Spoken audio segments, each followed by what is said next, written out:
네, 이번에는 김주환 YTN 정치안보 전문기자와 함께 자세한 얘기 나눠보겠습니다. 네, 김 기자 안녕하세요. 네, 지금 빈소 관련해서 저희가 계속 보여드리고 있는데 그 이명박 전 대통령도 이제 조금 있으면 빈소에 올 걸로 보이고요. 그리고 문재인 새정치민주연합 대표도 빈소를 11시쯤 찾을 것으로 예상이 되고 있습니다. 지금 그 김영삼 전 대통령의 서거가 이후 정치권에 어떤 영향을 미칠지 지금 빈소의 모습을 보면 또 그런 모습이 예상되기도 하고 그렇죠. 좀 궁금하거든요. 예, 일단은 뭐 큰 족적을 남겼던 정치 거목이었고 해서 우리 아무래도 빈소 조문을 하게 되면 나쁜 이야기는 할 수 없거든요. 그렇죠? 그러니까 덕담을 하게 되고 그럼 지금 뭐 김무성 대표는 이미 상도동계 인사니까 가서 상주 노릇을 하겠다라고 좌정하고 있고 또 문재인 대표도 오늘 강원도 방문 일정을 취소하고 11시 오겠다라는데 사실 또 김영삼 전 대통령하고 또 경남중학교 이렇게 동문 뭐 마산 그쪽 지역하고 좀 이렇게 또 관계가 있고요. 그 여러 가지 관계들이 많이 있습니다. 그리고 이 또 그 상도동계 인사들이 했던 게 문재인 대표하고 좀 여러 가지 좀 이 인연 있는 분들도 많이 있고요. 이런 관계 때문에 굳이 이제 정책 현안을 가지고 그리고 이제 뭐 JP도 다녀갔고요. 이런 부분에 있어서 뭐 아무래도 구 정치인, 정치적 경험이 많은 인사들도 참여해서 자리를 하기 때문에 거중 조절 역할이 많아질 수 있고 우리 지금 현대 정치에서 가장 여야 관계에서 지금 굉장히 나쁜 점 중에 하나가 거중 조절, 마쿠 협상 같은 게 굉장히 사라졌기 때문에 정치가 굉장히 각박하게 돌아간다는 진단들을 많이 하거든요. 뭐 이런 부분에 있어서 그런 좋은 순기능적 기능이 있다고 봐야 되겠죠. 네.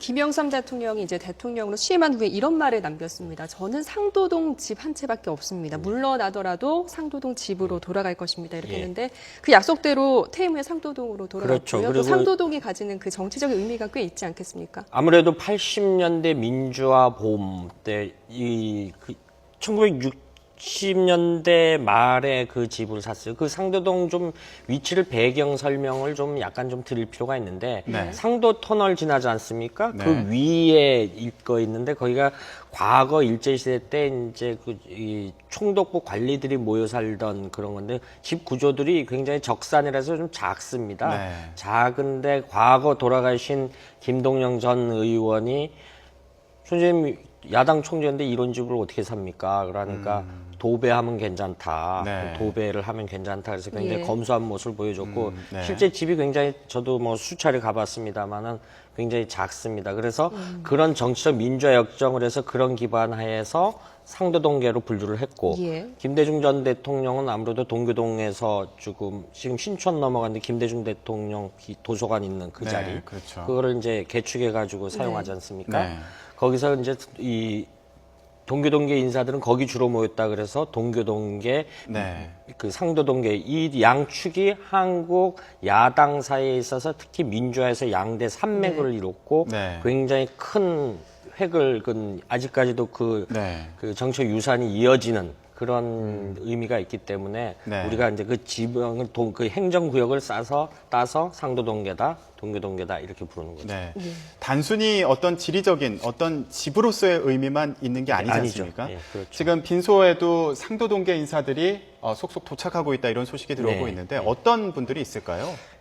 일단은 김무성 대표 있고요. 그다음에 서청원 전 대표, 최고위원 있고, 그리고 이병석 의원이고, 사선 있죠? 정병국 의원이 있고, 그리고 전직 의원들로서는 김동영 의원이 있고, 오늘 아침에 영정사진을 제일 먼저 갖고 왔다는 문정수 전 부산시장이 있고요. 그 다음에 울산시장을 지냈던 심항구 전 시장이 있고, 재미난 게 지금 새정치민주연합 쪽 인사로 분류되죠? 최기선 전 인천시장. 이분 역시 상도동계 인물이죠.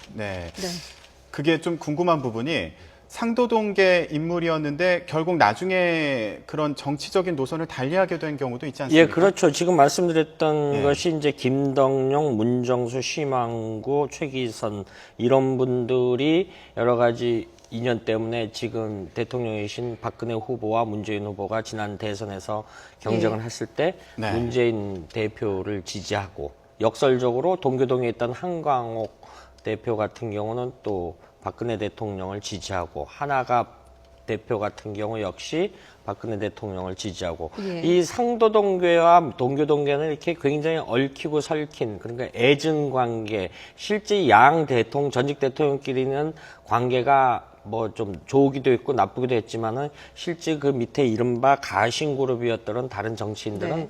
실제 정치 현장에서 만나보면 그다지 나쁘진 않았어요. 저 정치적 노선만 있으면 저녁에 풀고 이렇게 그래서 역할들을 하고, 네. 우리가 표면적으로만 보듯이 이렇게 굉장히 좀 나쁜 관계로만 지내지는 않았던 관계들이었거든요. 네. 네, 김영삼 전 대통령은 참 사람을 잘 쓰는 정치인으로도 유명하지 네, 않습니까? 적재적소에 있었던 이 사람들을 이 정치계로 입문시켰던 예. 그런 정치인이었는데, 노무현 이명박 전 대통령도 뭐 상도동계는 아닙니다만은 발탁이 돼서 이렇게 대통령까지 그렇죠. 되지 않았습니까? 김광일 전 의원이라고 예. 있습니다. 김광일 의원이 그 영화 변호사에서도 네. 잠깐 그 김광일 의원 역할을 했던 인사가 영화에도 잠깐 소개되는 적도 있는데, 예. 노무현 변호사를 청거를 하죠. 청거를 해서 김영삼 전 대통령에서 하는데, 이른바 87년도 3당 합당 때 노무현 당시 의원, 원혜영 의원 이런 분들은 따라가질 않죠. 그래서 다시 통출하는 걸 맞춰서 꼬마 민주당이라고 나중에 후르고, 그다음에 그 예. 정치 그 행위를 하기 위해서 화로동선이라는 고깃집도 만들어서 운영도 하고, 예. 이렇게 해서 좀 정치적 입장에 따라 노선이 갈리죠. 네. 근데 그렇게 또 사람들을 영입하고 또 키워내고 네. 정치인으로서, 그러니까 호에서 말하는 것처럼 거산이다, 네. 거목이다, 예. 이렇게들 얘기를 하고 있습니다. 그런데 처음에 본인이 정치를 시작할 때는 어땠는지 궁금하거든요. 굉장히 오래전이죠. 그 전쟁 전에 1948년도로 기억이 나는데, 당시 장택상 네. 의원 비서관으로 시작해서, 대부분의 정치인들이 다 이제 비서관부터 시작해서 해서 정치문을 해주고, 예. 이 전쟁 와중인 1950년 그 51년이군요. 51년 그 총리실 당시 비서관도 지냈고, 그러다가 그 무렵에 지금 부인 손명순 여사를 네. 그 중매로 해서 만나죠. 만났는데 손명순 여사도 마산 분이시거든요. 마산 네. 분이시고 마산여고를 나왔고 이화여대를 나왔던 그런 인물인데, 그래서 평생 60년 평생 한평생을 같이 하게 되는, 그리고 이제 사실은 54년도 최연소 당선될 때가 네. 이승만 정부인 자유당으로 예. 그 자유당 당원으로 국회의원으로 당선을 하는데, 이승만 정부에서 당시 4.4.5 개헌을 하려니까 그 개헌 반대를 해가지고 탈당을 하죠. 네. 탈당을 해서 그때 야당이 길을 쭉 걸어왔다. 그다음에 굉장히 우리 리포트에서 누차 보도했습니다만은 뭐 최연소 타이틀이 굉장히 많아요. 네. 뭐 최연소 원내 총무, 최연소 야당 대표, 이런 지금도 깨지지 않는 그런 기록들을 많이 갖고 있고, 네. 다선 의원 9선 예. 있고, 앞서 뭐 늘 나왔던 그다음에 그 단식도 나중에 깨지긴 했습니다만 23일간의 그렇죠. 단식도 했고, 네네. 뭐 그래서 최초 좀 제명도 됐었잖아요. 그렇죠. 국회의원 중에 그게 이제 결국은 최초 제명으로 인해서 그게 부마 사태로 연결이 예. 되고, 그런 와중에 이제 여러 가지 1980년대, 79년도부터 80년대까지 정치적 격동기, 그 이후의 여파로 정치적 금지됐고, 그 다음에 그것이 민주화 추진협의회를 예. 83년도에 만들어서, 그 이전에 81년도에 민산이라 그래가지고 민주산학회라 그래서 네. 굉장히 그 큰 정치적 외벽 그룹이 있었고, YS는 네. 민산이 있었고, 그 DJ는 그 민청년이라 그래서 그런 것이 있었고요. 그래서 예. 좀 약간 정치 외곽 조직들이 지지 그룹들이 좀 달랐던 그런 형태가 있었죠. 네, 네. 김영삼 전 대통령의 아호는 거산입니다. 뭐 방금 언급하시기도 하셨지만, 거제도의 거와 부산의 산을 따와서 나온 이름이라고 하는데, 그만큼 부산 지역과 거제도 지역을 뭐 정치적인 본거지로 삼았다, 이렇게 그렇죠. 보면 그 될것 부산에서 그 야당 의원 할 때는 출마를 부산에서도 몇 차례 한 적이 예. 있어요. 한 적이 있었고, 과거 90년도 노태우 대통령과 마지막에 그 내각제 여부에서 파동을 겪었을 때, 이른바 이 김영삼 전 대통령이 했던 게 고향 마산으로 갑자기 내려갑니다. 저 당무 활동이나 정치 일정을, 여의도 일정을 포기하고, 일종의 정치적 보이콧이죠. 네. 보이콧이죠. 이런 걸 해서 자기의 정치적 의사를 표현하고 네. 전국으로 반전시키는. 그런데 누구보다 탁월한 능력을 가진 정치인이었죠. 지금 말씀을 들어보면 굉장히 결단력 있게 행동하고 이런 모습들을 많이 보여줬던 것 같아요.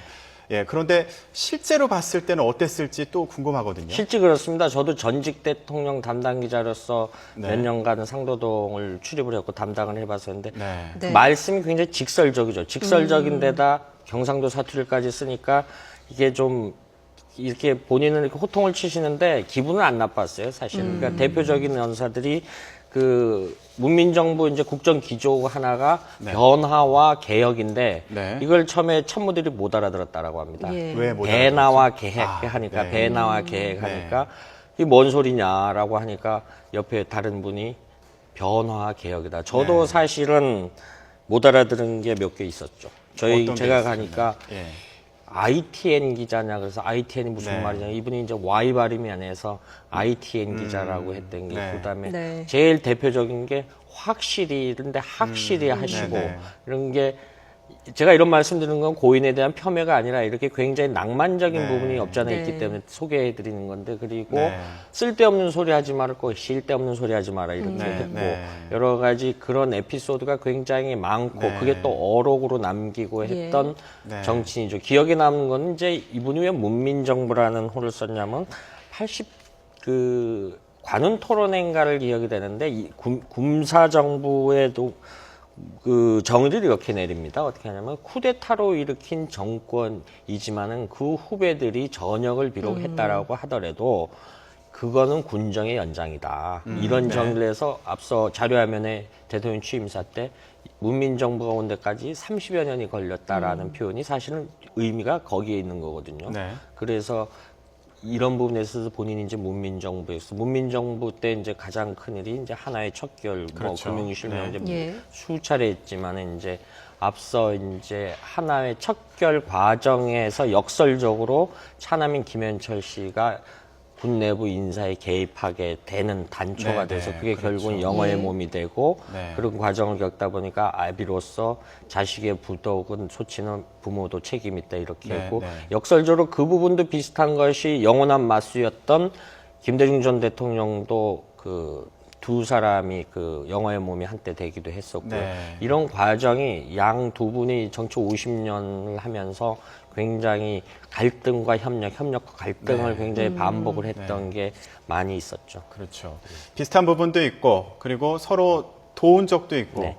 그 아까 최연소 기록 얘기할 때도 들어보면 그런 당내 직위 그리고 더 나아가서 대선 후보가 되는 과정에서도 계속 맞붙지 않았습니까? 김대중 전 대통령과요.